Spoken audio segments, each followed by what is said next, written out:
gutanga ikori n'amatagisi n'umuco mwiza, umuco ngirakamaro. Gutanga ikori kuva muri 2009 twarasabye Komeza iradushiraho biro d'information Komeza.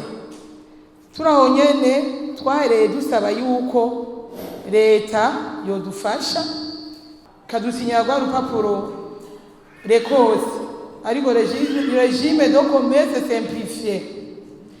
Mu misi yahera twara ari umuyobozi mucanyi b'ubudandaji twari kumwe mu manama inonge nyene mga mu Gatumba batwemereye kugo urupapuro ruri mu gusinywa.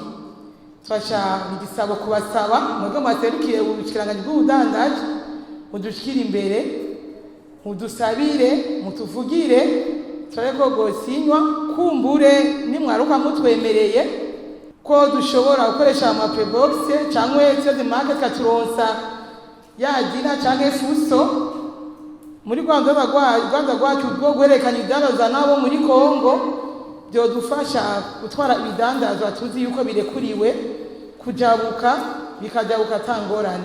Ibi bijanye na rekose ikibazo turakizi kandi ni gisabo mwaba mwavuze igihe kirahaciye.